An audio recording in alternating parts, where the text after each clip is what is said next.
ada 7 jurus mega hebat. Namanya jurus silat, 7 jurus mega hebat. Jurus tadi apa yang pertama? Ingat tidak?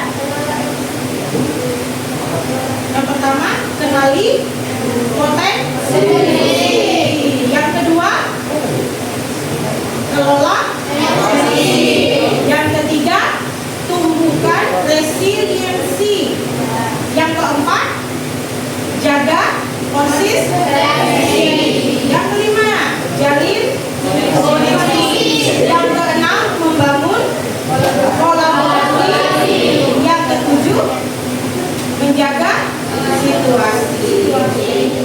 Sisi ujungnya ya. Nah, yang akan kita bahas hari ini ya adalah jurus yang kedua.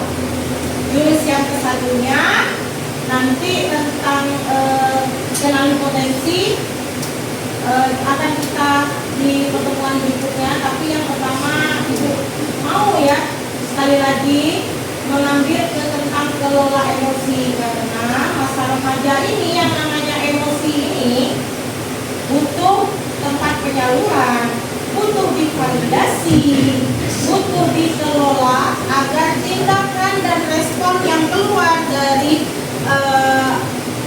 anak-anak remaja ini positif. Oke, mulai. Nah, jadi dalam bimbingan kita hari ini ada 4 langkah-langkahnya. Yang pertama adalah aktivitas, ya. Yang kedua nanti ada refleksi. Yang ketiga ada konsep. Yang keempat ada aplikasi. Yang pertama kita kenakan aktivitas. Silakan membentuk kelompok terdiri dari 6 orang per kelompok. Mau Ibu pilih sendiri atau membentuk kelompok sendiri? Membentuk kelompok sendiri. Oke, Ibu tunggu dalam hitungan ke-10. 1, 6, 2, silakan berkumpul dengan kelompoknya. Boleh bersama-sama.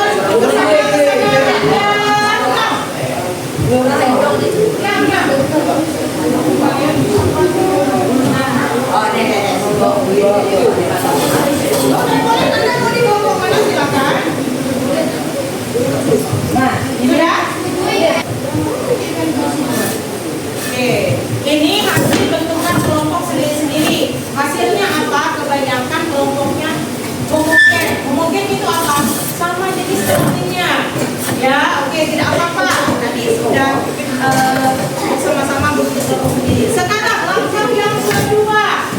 1 orang dari setiap kelompok silakan maju untuk mengambil kartu yang ada di Ibu. Boleh? 1 orang terpilih.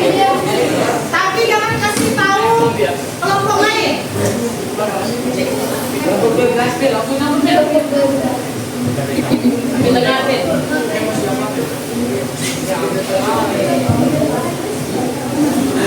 Oke, silakan berdiskusi dengan kelompoknya. Siapa nanti yang akan memberagakan emosi yang didapat di kartu itu ke depan, sedangkan yang lainnya nanti akan menebak. Silakan berdiskusi.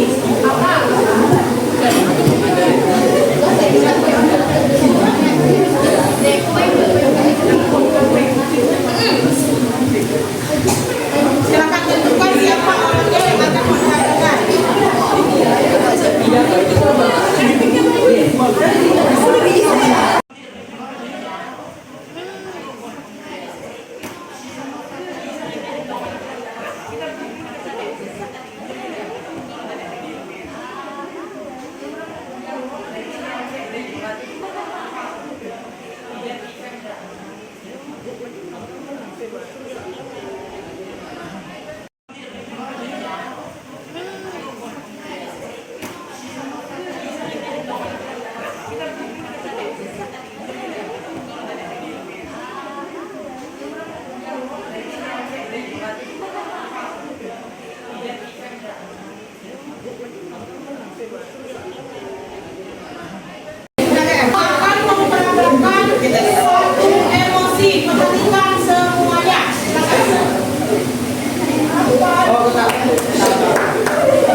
Silakan yang mau jawab, misalnya, Bu, saya merasa takut ketika misalnya melihat kucing misalnya. Boleh, silakan.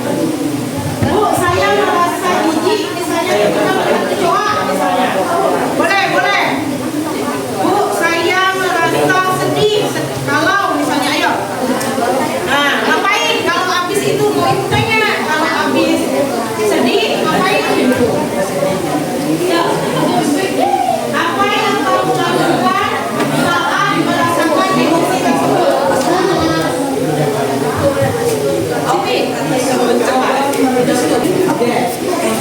Sedikit kita simpulkan dari refleksi permainan tadi ya. Yang pertama, ternyata tebakan kita itu bermacam-macam tentang emosi orang ya. Jadi kita melihat orang itu belum tentu sama dengan teman yang lain melihatnya. Ada yang bilang itu takut, tapi ada yang bilang itu misalnya kecewa atau sedih ya. Jadi konsepsi masing-masing itu akan berbeda ketika melihat emosi orang lain ya. Nah, kemudian tadi ternyata kita semua pernah mengalami emosi-emosi tersebut. Bahkan ada emosi yang belum kita bisa namai, itu apa? Ngerti nggak? Yang belum kita bisa namai, apa nama emosi ini kita belum tahu ya. Yang ketiga, ternyata cara untuk merespon atau tindakan suatu emosi berbeda-beda ya. Ada yang misalnya sedang sedih maunya berguling-guling misalnya. Ada yang sedang sedih misalnya maunya makan. Ada yang patah hati misalnya maunya dengar lagu melo. Ini bermacam-macam cara respon dan tindakan. Oke, lanjut. Dari setelah aktivitas kemudian kita refleksi, dilanjut dengan konsep mengenali peta emosi. Bahasa Inggris tuh nggak tahu. Ada yang tahu tidak apa? Happy itu apa? Happy itu adalah emosi gembira. Emosi dasar. Jadi ada di bawahnya itu emosi turunan dari happy.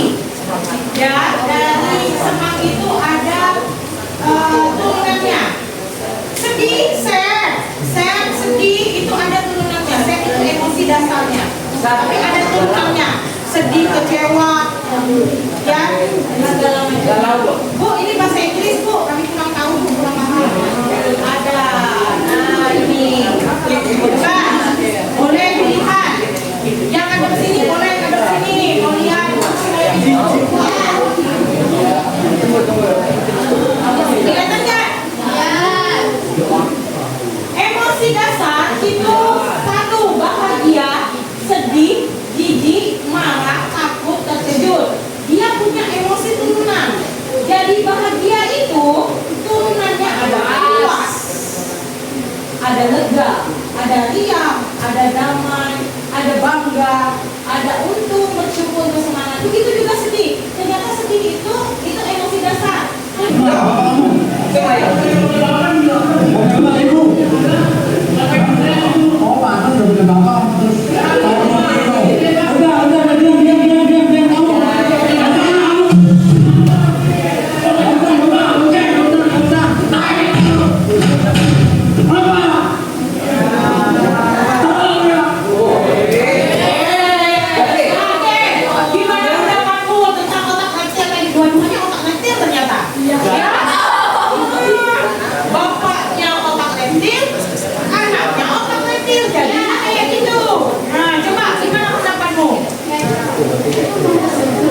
ada dua macam cara kita memilih tindakannya.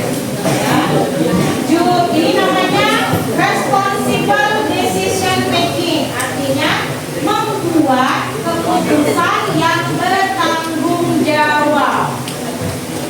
Kita akan melakukan aplikasi dengan rumus tanya.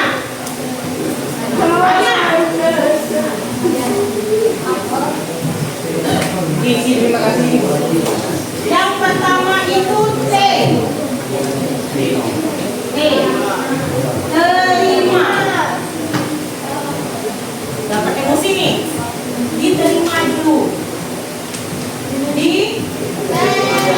Diidentifikasi dulu apa yang aku rasakan. Diterima dulu. Kemudian yang keduanya diamati.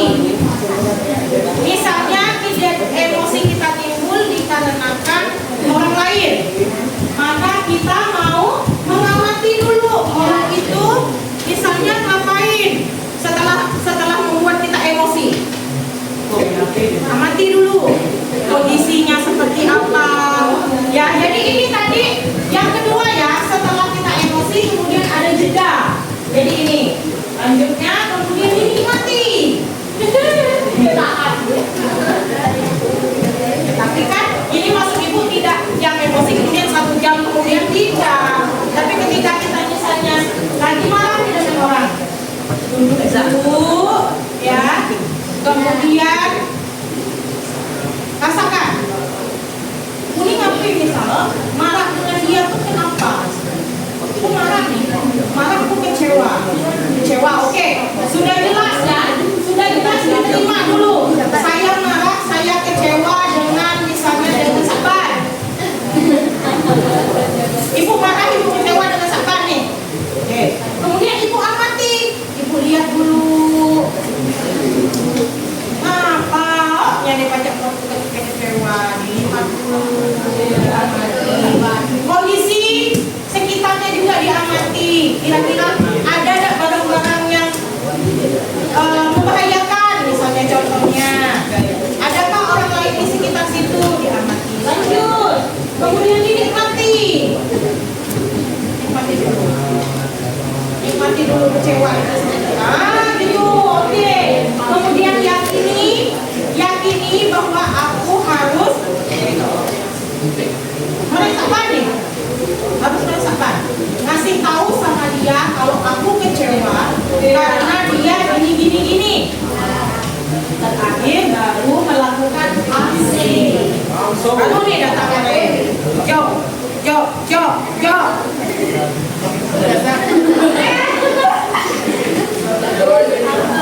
Metode apa ibu?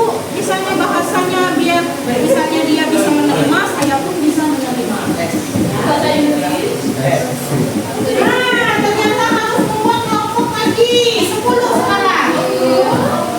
Sekarang ibu mau kelompoknya tidak seperti kelompok tadi.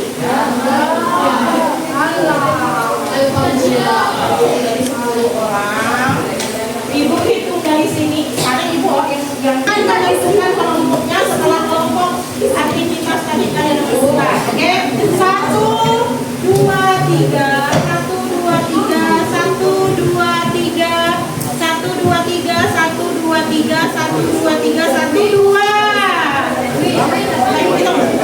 Tiga berapa ya? 3, 1, 2, 3.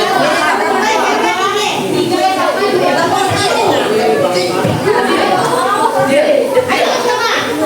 1, 2,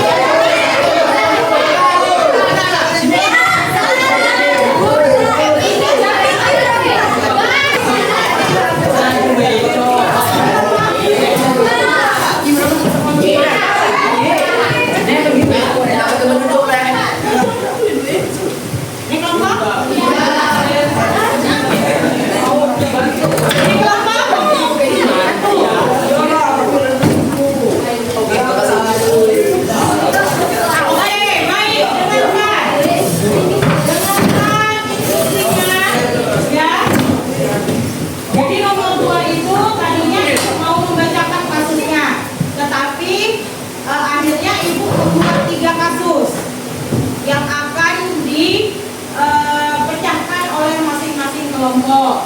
Nah, kemudian nanti yang ketiga itu ibu sudah kasih worksheet ya, lembar kerjanya. Ya, isinya cuma 4 kotaknya, nggak masalah. Jadi ada satu kasus untuk tiap kelompok. 4 orang berdiskusi saja, 4 orang menulis iMessage-nya seperti apa. iMessage-nya yang tadi ya, yang aksi tadi yang kita rumuskannya tadi. Gini iMessage-nya. Jadi ibu kan tadi kan datang. Saya merasa kecewa sama kamu karena kamu tidak masuk pelajaran ibu misalnya. Nah, harusnya tadi kamu kasih tahu ibu dulu kenapa kamu tidak masuk. Nah, ya jadi lihat di sini. Ini iMessage-nya. Jeda tadi ya. Nanti kita praktekkan satu orang. Kalau misalnya ada kayak peran ya. Jadi bermain peran. Ada yang membuat emosi, ada yang emosinya. Nah ini. Saya merasa namanya emosinya apa? Emosinya apa? Saat kamu ngapain dia perilakunya apa tadi? Yang membuat kita merasakan emosi itu. Setelah itu ada harapan. Harapannya dibuat dengan kalimat yang positif. Jadi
ini tetap dituliskan. Ya, saya merasa saat kamu, saya berharap ini tetap dituliskan. Ya, tapi tentunya emosinya beda, perilakunya yang dia lakukan itu berbeda. Kemudian yang diharapkan juga bisa berbeda. Terima kasih semuanya sudah berdiskusi kelompok ya tentang iMessage tadi ya. Jadi setelah emosi, kemudian jeda, lalu melakukan tindakan atau respon. Satu kelompok mohon untuk ke depan mempresentasikan hasil diskusi kelompoknya. Oke, jadi ibu minta 2 orang, satu membacakan kasusnya, satu membacakan iMessage-nya. Kelompok 2 mana? Oke, silakan satu kasusnya, satu iMessage-nya. Teman-teman yang lain silakan mendengarkan. Di sini nih, di depan.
Dan Ibu sampaikan lagi, kalau siswa itu jurus 1 sampai jurus 5, ya 6 dan 7 itu untuk guru. Ya, jadi nanti kalau ada kesempatan lagi kita akan bertemu dengan jurus-jurus yang berikutnya. Terima kasih hari ini.